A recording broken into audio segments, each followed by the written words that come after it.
नमस्कार, मैं हूं नीलू। हिजबुल्लाह लगातार ईरान पर हमले के बाद इजराइल के वो लगातार वार कर रहा है इजराइल पर। किस तरह से लगातार उसकी तरफ से वार किए जा रहे हैं, कितने सैनिक इजरायली मारे गए हैं अब तक हिजबुल्लाह के हमले में। बातचीत करने के लिए मयंक मेरे साथ जुड़े हुए हैं, क्योंकि देखिए जिस तरह के हिजबुल्लाह हमले कर रहा है, हिजबुल्लाह की कमर तोड़ने की कोशिश इजराइल ने की है, लेकिन हिजबुल्लाह वो भी लगातार हमले कर रहा है। अब ये हमले कितना नुकसान इजराइल को करके गए हैं, बातचीत करने के लिए मयंक मेरे साथ है। मयंक, जरा ये बताइए, क्योंकि हमने देखा कि इजराइल ने ईरान पर हमला किया, लेकिन उसका कोई जवाब ईरान की तरफ से नहीं दिया गया। बड़ी सदी प्रतिक्रिया आई, बहुत सारी बातें दोनों तरफ से, इजराइल की तरफ से और ईरान की तरफ से की गई। लेकिन इस बीच हमने देखा है कि हिजबुल्लाह लगातार हमले इजराइल पर कर रहा है और बहुत ज्यादा नुकसान उसने इजरायली सेना को पहुंचाया है। देखिए, पिछले 48 से 72 घंटे में दक्षिणी लेबनान में जो ग्राउंड ऑपरेशन चल रहा है इजराइल का, इसमें इजराइल को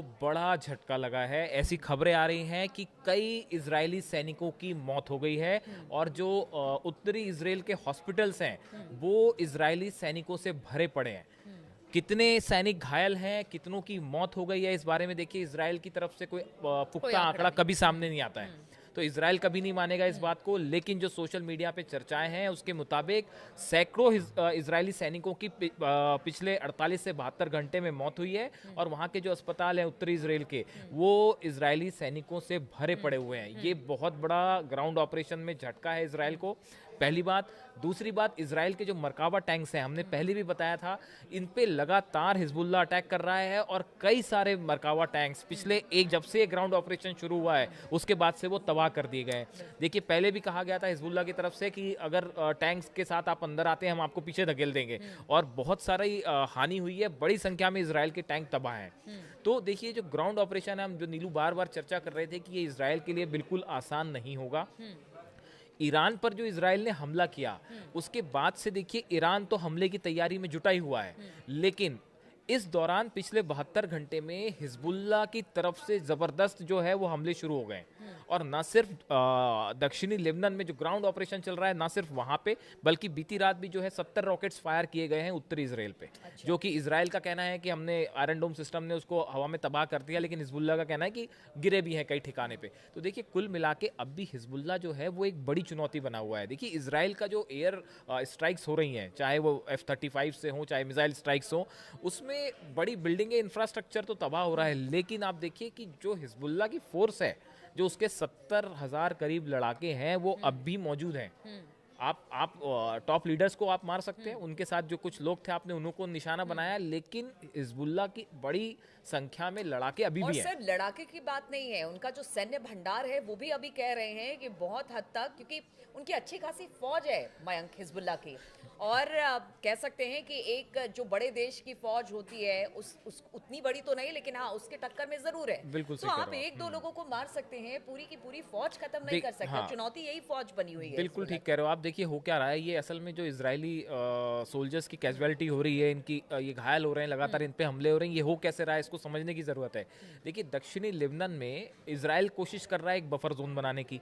अब जो इजराइल की सैनिक और फोर्स जो ग्राउंड ऑपरेशन कर रहे हैं, देखिए इस पूरे इलाके में बड़ी सारी टनल्स बनी हुई हैं, हाँ, जो कि एक बड़ी चुनौती है। बहुत बड़ी चुनौती इन है, टनल्स और इस को पर काम किया है बहुत हद तक, बहुत दिनों तक हिजबुल्लाह काम ने किया है लंबे समय से इस पे काम चल हाँ, रहा था। हाँ। और देखिए, ये टनल्स को खोजना, इसके अंदर जो है हथियार हैं उनको नष्ट करना या उस पे एक्शन लेना, इसके लिए हो ये रहा है कि जब भी इजरायली सैनिक इसके करीब पहुंचते हैं तो आसपास का देखिए ये पूरा इलाका जो हिजबुल्लाह के लड़ाके हैं, कमांडर्स हैं, इनके लिए जाना पहचाना इलाका है, इन्हीं का एरिया है ये।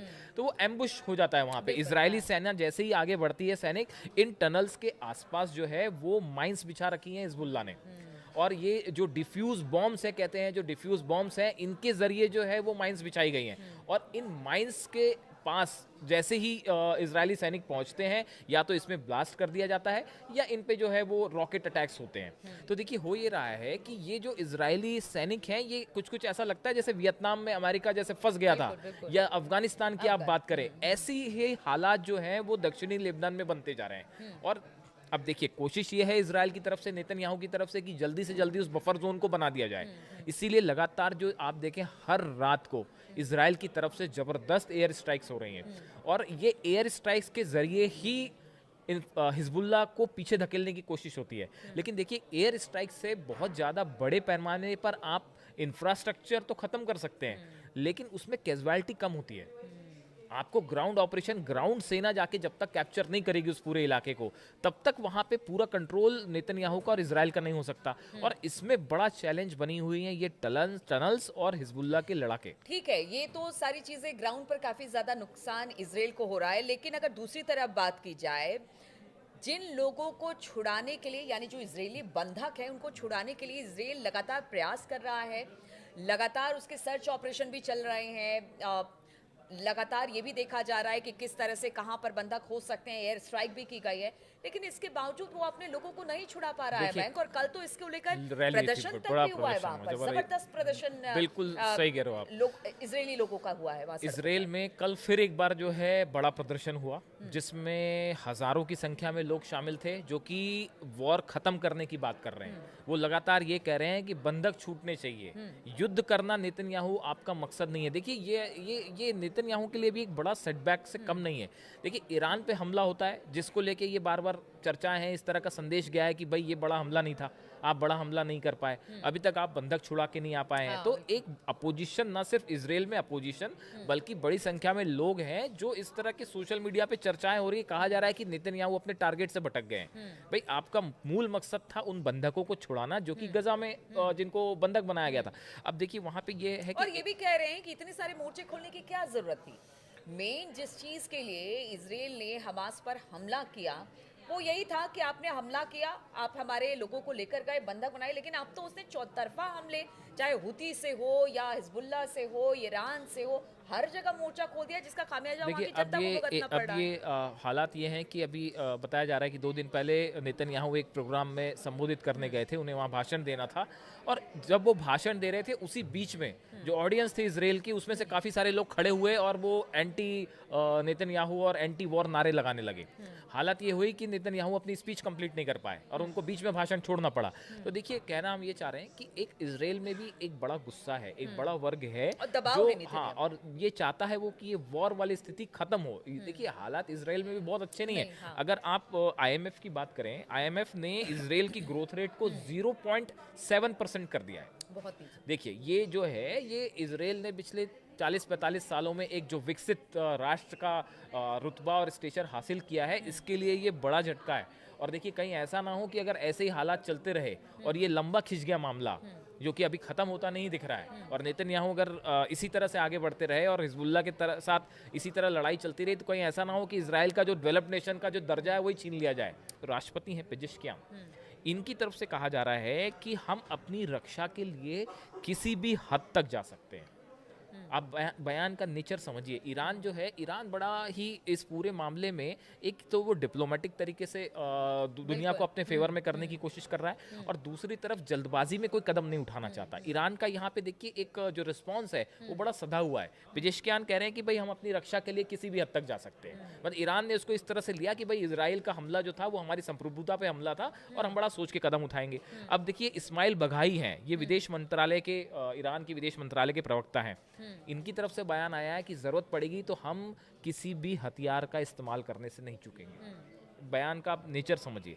तीसरी तरफ जो है वो जो खामेनेई है, खामेनी की तरफ से कहा गया है कि ये जो हमला हुआ है भले छोटा हमला हो, लेकिन हम इसको नज़रअंदाज नहीं कर सकते, और ईरान के अधिकारी तय करें कि किस तरह से जवाब देना है। तो ईरान की जो, एक तो वहाँ की जो न्यूज़ एजेंसी है मेहर, इसमें अगर आप, इसमें जो बयान सामने आ रहे हैं, इसको अगर आप ध्यान से एनालिसिस करें तो ये बात साफ समझ में आ रही है कि ईरान भी एक बड़े युद्ध के लिए तैयार हो रहा है धीरे धीरे, और वो ये जान रहा है कि आज नहीं तो कल हो सकता है कि फिर से या तो इजराइल की तरफ से हमला हो या ईरान जवाब दे। इसके लिए ईरान ने भी अपनी तैयारी शुरू कर रखी है। तो इजराइल के लिए सिर्फ ईरान ही चुनौती नहीं है, एक तरफ तो हिजबुल्लाह जो है ग्राउंड ऑपरेशन में तो हमने जैसे चर्चा की कि बड़ा नुकसान तो इजराइल को हो ही रहा है, और हो सकता है कि जल्दी आप देखें कि अब नेतन्याहू इसको ज़्यादा खींचे भी ना, और लेबनान से हो सकता है सेना पीछे बुलानी पड़ जाए, मतलब वापस बुलानी पड़ जाए अगर यही हालात रहे तो। और ऐसे में ईरान की तरफ से भी ये साफ कर दिया गया है कि इनको जो है करारा जवाब दिया जाएगा। अब देखिए पूरा मामला अमेरिका में जो हमने चर्चा की थी कि राष्ट्रपति चुनाव है, उसका परिणाम क्या आएगा, उसके बाद ही इस पूरे इलाके का भविष्य तय हो जाएगा, जैसे ही अमेरिका में राष्ट्रपति के चुनाव आएंगे। ठीक है, तो राष्ट्रपति के चुनाव अमेरिका में जो होने वाले हैं उस पर बहुत सारी चीजें डिपेंड करती हैं, लेकिन दूसरी तरफ लगातार हिजबुल्लाह इजराइल पर हमले कर रहा है। ईरान चुप है, बड़े डिप्लोमेटिक तरीके से इस पूरे मामले को देख रहा है। अब देखना होगा कि इसके क्या परिणाम निकलते हैं। इस पहले किसकी तरफ से वार होता है, उसके बाद इसका जवाब किस तरह से दिया जाता है, क्योंकि देखिए युद्ध के मुहाने पर मिडिल ईस्ट बैठा हुआ है और इसी युद्ध को लेकर आशंकाओं का बाजार पूरी दुनिया भर में तेज है। और इसी वजह से हम लगातार ये खबर आपके लिए लेकर आते हैं, तमाम अपडेट्स आपके लिए लेकर आते हैं। बने रहिए हमारे साथ।